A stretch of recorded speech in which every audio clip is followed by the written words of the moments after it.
le régime de Lomé ne cesse de se durcir. Et avec le changement de constitution consacrant le règne à vie de Faure Gnassingbé, qui est en train de boucler ses 20 ans au pouvoir, la situation des exilés politiques se complique davantage. Leur espoir de rentrer un jour au Togo sans être inquiété s'envole. Le champ de jouissance des libertés publiques se rétrécit de plus en plus au Togo. Les voix dissonantes sont rapidement étouffées. Un phénomène qui va prendre de l'ampleur avec l'adoption de la nouvelle constitution qui permet à Faure Gnassingbé de rester éternellement aux affaires. Ce qui n'est pas une bonne nouvelle pour les nombreux Togolais vivant en exil. Le renversement constitutionnel orchestré ne participe en rien au développement politique du Togo. Ce passage en force de la 4e République issue du référendum en 1992 vers la prétendue 5e République adoptée le 19 avril dernier par des parlementaires en fin de mandat ne poursuit qu'un seul objectif, assurer la survie du régime de Faure Gnassingbé à travers une instrumentalisation de nos institutions. Le coup d'État constitutionnel perpétré permettra prochainement à Faure Gnassingbé de devenir président du Conseil des ministres. Cette nouvelle fonction concentre en elle la réalité et l'essentiel du pouvoir et permet à Faure Gnassingbé d'attribuer à une des figures de paille dont il est coutumier la désormais symbolique fonction de président de la République vidée de sa substance, a dénoncé, dans une interview accordée le 28 avril 2024 au site d'information Les Nouvelles d'Afrique.info, François Boko, avocat au barreau de Paris et ancien ministre de l'Intérieur et de la Sécurité du Togo.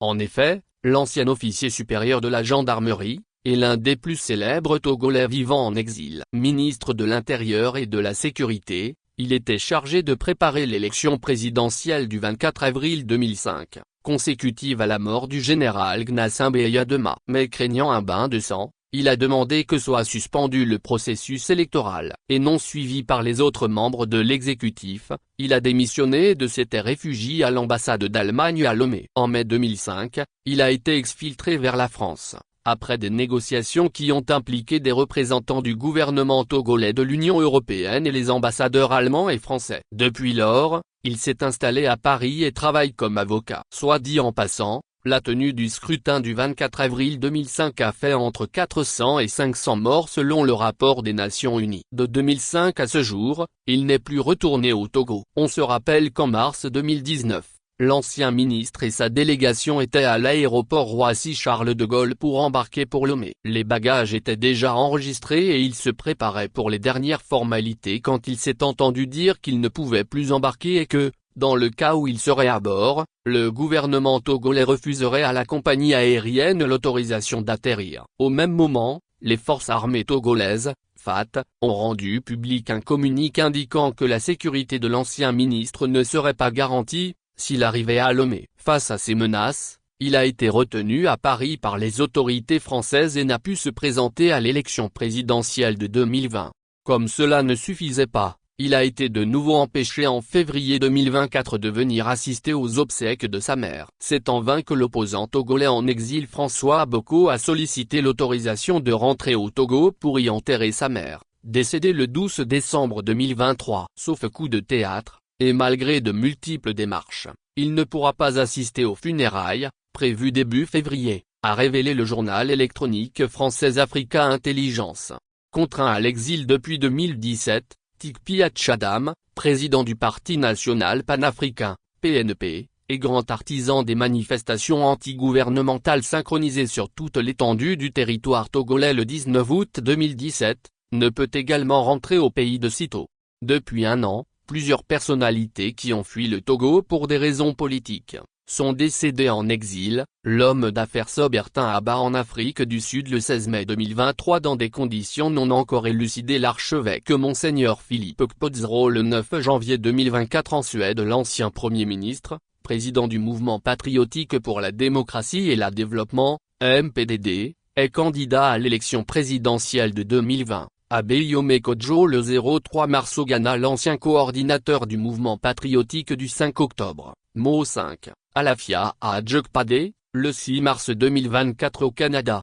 À ces personnalités qui ont pris le chemin de l'exil, s'ajoutent les journalistes Ferdinand Haïté et Joël Kouwouonu, respectivement directeurs de publication et rédacteurs en chef du journal L'Alternative, poursuivis par 2 ministres pour outrage à l'autorité et propagation de propos mensongers. Les deux confrères ont quitté début mars 2023 le pays afin d'échapper à un deuxième emprisonnement pour la même affaire. Dans un procès expéditif le 17 mars 2023, ils ont été condamnés par contumace à 3 ans de prison ferme et à 3 millions de CFA d'amende chacun. Un mandat d'arrêt international a été également lancé contre eux. Il existe aussi une longue liste de jeunes qui étaient très actifs dans les partis de l'opposition, les organisations de défense des droits de l'homme ou les mouvements estudiantins et qui, compte tenu de la situation qui prévaut actuellement, ne peuvent pas rentrer au bercail. On peut citer entre autres Sonaï Sadikou, bandit du PNP, comme Lanvi Avitso, membre des mouvements estudiantins et très actif lors des manifestations au début des années 2000, comme Imo Ulidovo de l'Alliance nationale pour le changement,